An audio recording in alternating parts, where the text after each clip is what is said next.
All right. We're taking all the best old school wisdom and blending it with the top new school methods to bring you the optimal coaching strategies. This is the 80-20 Baseball Podcast with Coach Bo.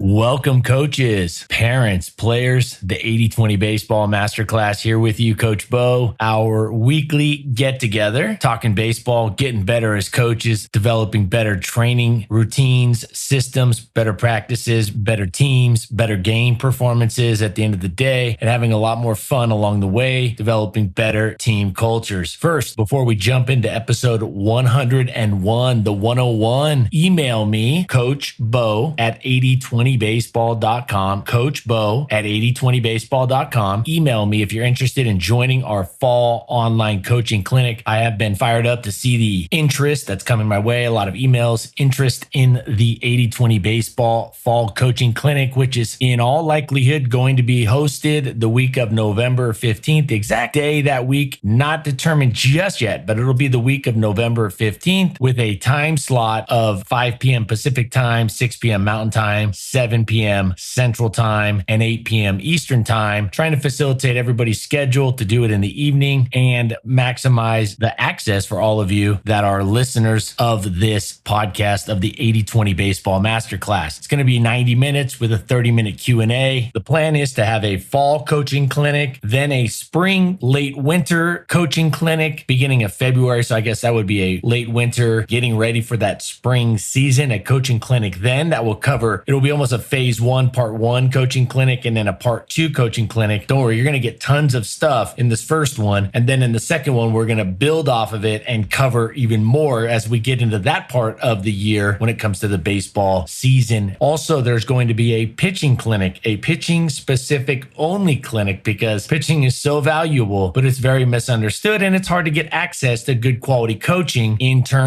regards to coaching a pitching staff. So to recap that, there's going to be a fall coaching clinic coming up in the middle of November, then one at the beginning of February-ish, and then there's going to be a pitching clinic slated probably for mid to late January that will solely focus on developing a winning pitching staff. We will cover everything that you need to know when coaching youth baseball and a pitching staff of youth baseball players. Email me about the fall coaching clinic that's coming up. It's going to be online. It's going to be a virtual webinar. Everybody that signs up and joins us is going to get a recording of it so as to be able to refer back to it, maybe watch it again, refresh it a month later, a couple weeks later. So email me, Coach Bo at 8020baseball.com for more details on that. All right, episode 101, the Astros last night. So I record these on Saturday morning. Last night, the Astros clinched the spot in the World Series. So they're going to the World Series. And I know a lot of people or a lot of coaches might be thinking of this as, wow, the Astros are going to the World Series. I thought they got popped for cheating. I thought they already got found out. So the likelihood of them cheating now, or at least in the same manner, is very slim. So they got popped for cheating. I think a lot of people thought, oh, the Astros are just going to fall off. They're going to be, and also ran. You're not going to hear from them for a few years. I know that there wasn't a punishment for the players. There was just the firing of the coach, Hinch, and they fired the general manager. And if I remember correctly, there were a few penalties in terms of like their draft pick. I think they lost a first round draft pick or two or something like that. So there was some penalties outside of having the manager fired and the general manager fired. Now, here's the thing that I think is interesting about this that we can all learn from. So the Astros, they knew it was coming. Probably not every at-bat, probably not every pitch, but it sounds like they knew a lot of what was coming in terms of what pitch was coming. Well, they're still back in the World Series, and I'm guessing that they don't know now what's coming, or I'm given the benefit of the doubt that they're probably not going to risk it again, and they're back in the World Series, and they're doing it in style. They're looking really strong. They had the biggest run differential. They had the best run differential of any American League team throughout the regular season. So they scored scored more runs than their opponents by a wider margin than any team in the American League all year. They just dispatched the White Sox, who are a quality team, in 4 games. They beat them 3-1. They just beat the Red Sox, another quality team, 4-2. They haven't had to go to an elimination game. And so here they are. They're back in the World Series. My take is this: even knowing what's coming as a hitter, it is still very difficult to be a successful hitter, to be a productive hitter. It is a very difficult thing to do.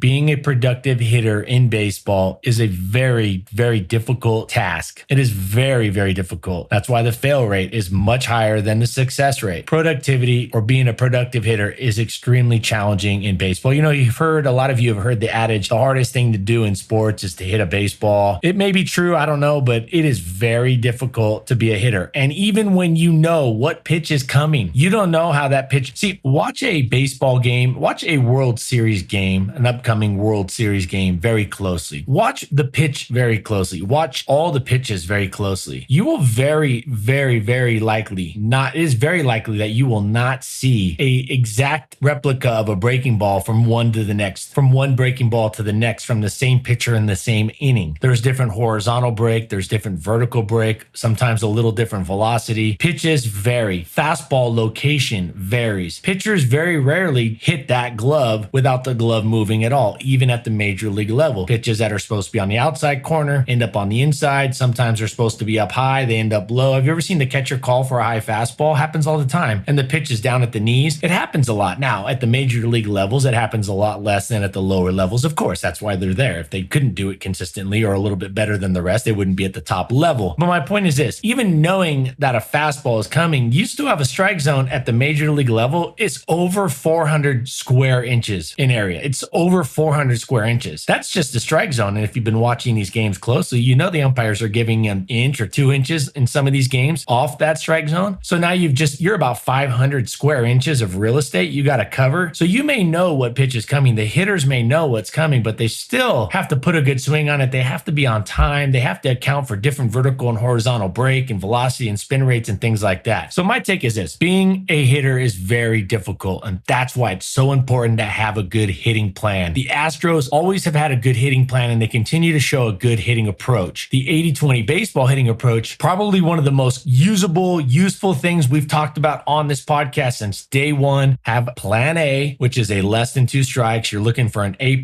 an A pitch to hit, a hitter's pitch to hit, swinging at hitter's pitches, not just pitcher's strikes, but hitter's pitches in the hitting zone that can be hit relatively hard and can be hit for hard singles and doubles, triples, home runs. And with 2 strikes, we're in plan 2, and that is we're protecting the strike zone. In a sense, we're not being in protective swing mode, but we're swinging at everything in the strike zone and on the fringes. My point being, a hitting approach is so important, because even those teams, even those players that know what's coming, still are not going to be successful more often than not. Go back and watch those games. Go back and look at the stats for the games where the Astros were determined to have had the signs or know what was coming when they were in the batter's box. Go look at the stats. They weren't batting 600. They weren't scoring 20 runs, 15 runs. I'm trying to take something that's happening right now that we see. We're like, man, the Astros are back in it, but I thought they got popped for cheating. So they got caught for cheating. Now they're not cheating, but they're back in it. So are they really good? Because we thought they were frauds. We thought they didn't earn it in 2017. Now they're back in it. They're probably not cheating now because they got popped. So the likelihood of them doing it now, but they're back in it. So are they good? Where everybody's kind of going back and forth. But see, this is one thing I was saying when it first came out to my baseball community friends, my coaching community friends. I said, maybe they wouldn't have won the World Series, but they're a darn good team. They're a really good team. They're a really good team, minus because they play good defense. They were pitching. They're very good on the mound. They have competitive pitchers. They got really good defense. They got team chemistry. Those are things they didn't cheat on. Those were things they didn't determine. The Major League Baseball didn't determine that they had cheated on. In fact, I don't think there was any conclusive evidence that they cheated in every game with the signs and things like that. Now, I'm not saying they did or they didn't. I don't know, but they were a good team to start with. They had a little bit of an advantage. How much advantage? I think it's a lot less knowing what's coming. I think the advantage is a lot less than people think, because I think hitting is so uber difficult at every level. It's just hard to be a good hitter consistently. To hit a round ball with a round stick or a round metal thing consistently with different variations every single time coming in. Here's an interesting thought for you all. I don't think that I don't think any hitter on your team is going to see the exact same pitch twice in a season. That, yes, they will see a fastball twice. Of course, they will see probably a changeup twice, a breaking ball twice. I get that. But they will not see see a pitch that is identical to another pitch the entire season. In fact, in Major League Baseball, I would say it's very unlikely that a hitter sees the same pitch twice in any given season. I'm talking about location. I'm talking about velocity. I'm talking about spin, vertical, horizontal movement. Here's another one. The pitcher's release points all vary. Lefty, righty, up, high, lower, a little out to the side, a little more over the top. That all varies. Some pitchers have longer arms. Some are a little taller. Some stride a little to the left, a little to the right. So a hitter's not even going to see the same pitch. At the youth level, they will almost inevitably, or in all likelihood, never see the exact same pitch the entire year, even in all their at-bats combined. That's what I'm saying is hitting is difficult. You got to go up there. The hitters have to go up there with a clear, simple plan that maximizes productivity and minimizes confusion and maximizes clarity. Plan A, plan 2. Go back, listen to the episodes where I just break those down. There's episodes early on that I break those down. Plan A and plan 2. Plan A is less than 2 strikes, looking for an A pitch. Plan 2 is with 2 strikes. That's why we name it those 2 things. Plan 2 is with 2 strikes. We got to get that strike zone covered plus the fringes. So the Astros back in the World Series after getting popped for cheating, probably not cheating now, but they're back in the World Series, hitting the ball really well. I was playing in the Alaska Baseball League in 2002. I was playing for the Anchorage Glacier Pilots. I played 3 seasons up there, which is very uncommon. Usually players go there 1 year, maybe a second year. I played 3 seasons, 3 full seasons in the Alaska Baseball League. It's a well-known college baseball league. A lot of good players have come out of there. It was really much bigger in the 70s and 80s and the early 2000s than it probably is now. I know there's still quality players up there, but the Cape Cod is obviously gotten really big. There's other leagues that have come along that have started to get really quality players. But I played 3 seasons, 2 for the Matsu Miners and 1 for the Anchorage Glacier Pilots. In 2002, I played for the Glacier Pilots and we were playing the other Anchorage team, the Anchorage Bucks. And on the mound was one of my teammates in college, my teammate at the time, not on that team because in the summer, your college teammates go play for different teams. Sometimes you do play with your own teammates. A lot of times they go play for other summer teams because they kind of spread it out. And so on the other team, the Bucks, was Jared Weaver. Jared Weaver won 150 games in the major league level. He was the college player of the year a year later after this summer. And we're facing him. And our hitting coach comes into the dugout in the second inning, after the second inning, and he says, hey, we know what pitch is coming. We know every pitch that's coming. Needless to say, I'm a pitcher. My interest is piqued. I want to know how they know what Jared's throwing. I want to know because then as a pitcher, I want to know what I need to be careful of when the other team's watching, or what are they looking for when it comes to stealing signs or pitches and things from me. You know what the coach said? Our hitting coach said the shortstop is giving away every pitch. So the shortstop, this is high level college baseball. The shortstop would go to his right. So he would go towards third base. He'd go towards that 5-6 hole between short and third. He'd slide over a few steps towards that hole when the catcher called for an off speed pitch, change up or breaking ball, because the hitter, well, this was for right-handed hitters. And then for left-handed hitters, he'd go the other way. So let's say there's a right-handed hitter in there. He would slide to his right when the catcher called for an off speed, figuring that the hitter was going to be out in front a little bit more and more likely to pull it, right? Statistically, that's an accurate decision. When it was a fastball, he'd take a few steps to his left towards second base. And all the hitter had to do was get in there. And this is what our hitters did from the third inning. I think Jared maybe pitched 6 or 7 innings that day. From the third inning, so at least for 3 innings, probably another 4 or 5 innings, the hitters on our team got in the box and just watched the shortstop. If the shortstop went to his right, they knew they were getting an off speed. The shortstop went to the left, they knew they were getting a fastball. The hitters all knew what was coming, and Weaver shut us out. He shut us out. We didn't, if you were watching the game from the stands and had no idea what was going on, that our hitters knew every pitch that was coming, you would not have been able to tell the difference. You would have just thought, hey, it's a normal game. In fact, you would have thought the opposite. Our hitters didn't produce any runs at all. And this was a team that went to the College Baseball Summer League World Series. We went to the championship game in Wichita, Kansas. There was multiple major league players on that team. If I went back and tried to count, there had to have been at least a half dozen future major league players on my team.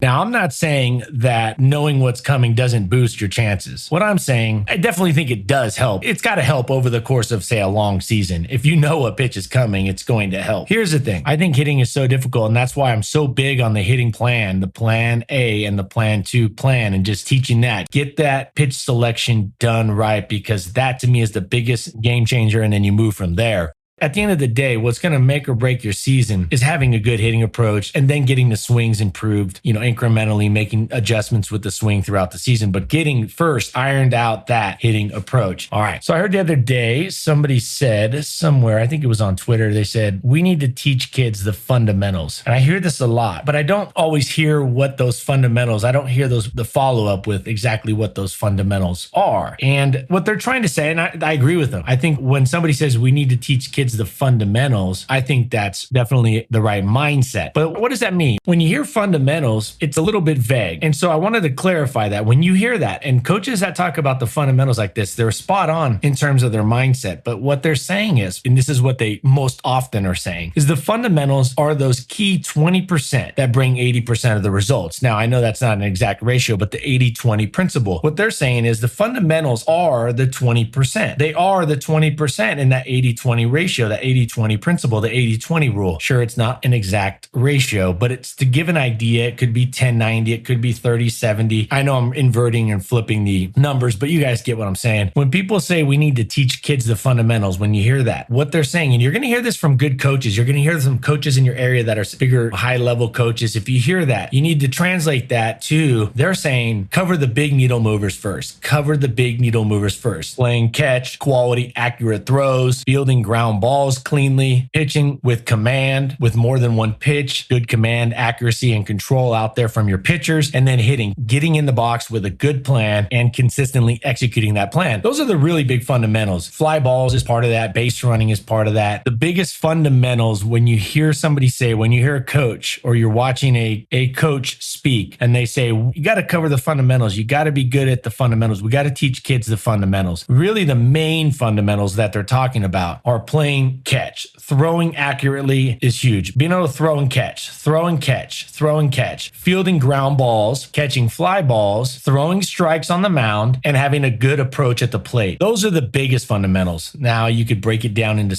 there are some other categories, but those are the fundamentals that need to be covered. They mean the big needle movers, the foundation, the walls, the roof. The foundation, the framing, and the roof are a lot more important to the house than the paint, the crown molding, the baseboards, and the chandeliers. When you're coaching, you want to get a solid foundation, strong framing, and a solid roof in place to your team. The foundation and the framing and the roof are a lot more important to a house than the paint, the crown molding, the baseboards, and the chandelier. And the same thing goes true for your team. Ground balls, accurate throws, playing catch, throwing strikes on the mound, hopefully with more than just one pitch, and having a good approach at the plate. Those are the big needle movers. Those are the fundamentals, the key fundamentals, not all the fundamentals, but the key fundamentals to getting your team to be the most successful. I wanted to clarify that. I think as part of my role is to help take these messages that are a little vague. And I know this is true in any industry. There are a lot of experts, people out there that share out their knowledge, but it can be convoluted. It could be confusing. It lacks clarity. It doesn't necessarily like, hey, you got to teach the kids the fundamentals. I heard this from a high level, almost like a high level, probably soon to be or down the road will be a Hall of Fame college coach. And he's like, you got to teach kids fundamentals. And he didn't elaborate on the fundamentals. And he also didn't prioritize the fundamentals. So he didn't even explain out the fundamentals. He just assumed everybody knew the word fundamentals and what that meant. He was spot on, but he also didn't, there was no follow-up to not only prioritize and list out the fundamentals that he was clarify the fundamentals, but also then prioritize those fundamentals to make it actionable and usable for youth coaches and other coaches that were listening. So now, when you hear that from good coaches, quality coaches, in your area or around, you hear the word fundamentals more often than not. When you hear that, we need to teach fundamentals, quote unquote, from coaches. When you hear we need to cover the fundamentals, we need to,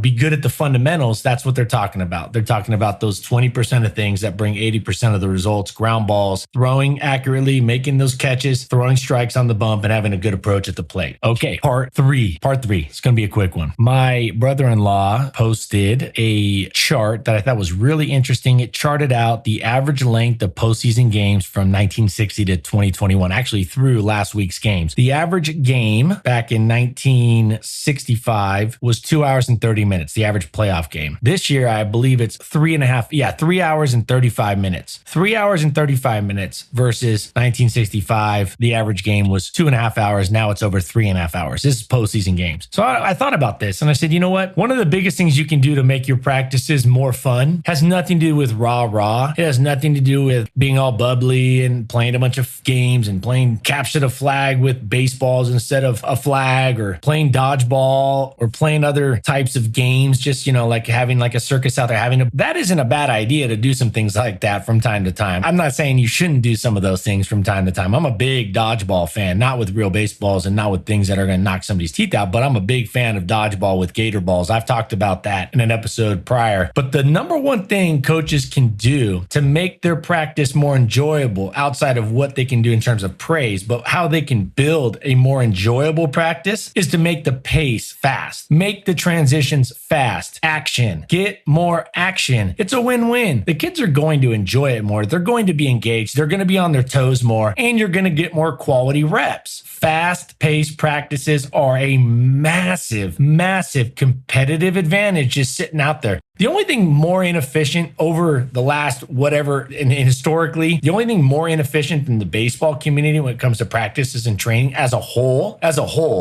there are definitely some very efficient coaches out there. Don't get me wrong. There's definitely some highly efficient coaches, but as a whole, the only thing more inefficient than the baseball coaching community when it comes to practices and routines and pregame routines and things like that, the only thing more inefficient is everything run by the government. The only thing less efficient than the baseball community, is pretty much anything the government runs. And that's not saying anything. I know you're probably sitting there getting a chuckle out of that, but it's true. It's not a good place to be, but that's a huge competitive advantage for those of you that go, all right, Coach Bo, I'm in. I am going to go out there and I'm going to make sure I look for ways from day one to make sure my practice moves along. That's going to take some prep and some planning. It's also going to take just learning on the go, on the fly, looking for strategies, timing your transitions, timing your water breaks, lining up your drills so that one drill that follows another can seamlessly be incorporated and transitioned into, having the baseball bags and equipment out in front of the dugout. It's practice. There's no umpire to tell you to put your equipment back in the dugout. Have it out in front. Don't have players have to go into the dugout and dig for things. Have all their stuff out before practice starts on top of their bag so they can grab their helmet, their bat, their batting gloves, anything they need, their glove, their catcher glove, their different gloves. There are a ton of minutes just getting wasted away, not utilized at every baseball practice. This is huge. So not only are baseball games at the major league level going on forever, which I'm not a fan of. I love baseball, but wanting shorter baseball games and faster baseball practices doesn't mean you don't like baseball. It just means you value your time. And also, when it comes to training and routines and practices with youth players, you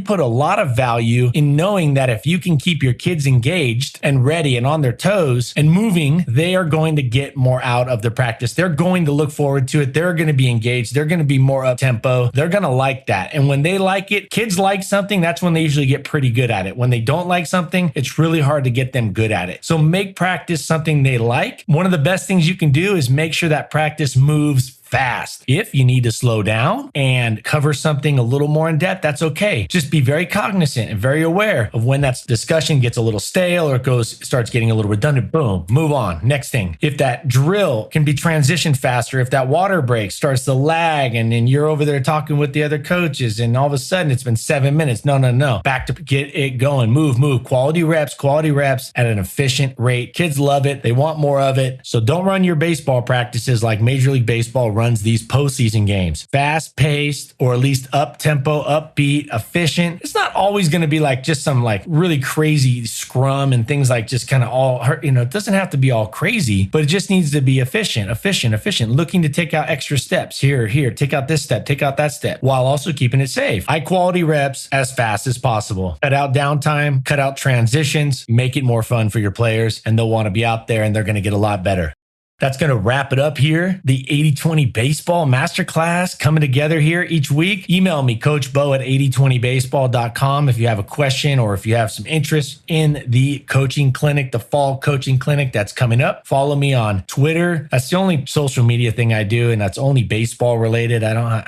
I'm just not into the social media thing. When it comes to baseball, I like the Twitter baseball coaching community. You can follow me 8020_baseball, 8020_baseball. baseball. And lastly, you can help support the podcast. It'd be greatly appreciated. You could help keep this rolling along. There's a link in the show summary there on your podcast platform. Real simple, quick, easy. You could support the podcast, and that would be awesome. At a minimum, you could leave a review. If you like the podcast, leave a review, or at least, give it 5 stars. If you'd like to see something adjusted, improved, or something like that, email me, let me know, and we'll see how we can work it in. I've gotten emails over the years, suggestions, topics that coaches want covered or they'd like to see covered on the podcast. I love getting those emails, so reach out to me, and I'll see you next week, episode 102, next Tuesday. And until then, take care of yourselves, take care of your health, take care of those families, and take this out there and take care of the baseball community. And until next week, adios.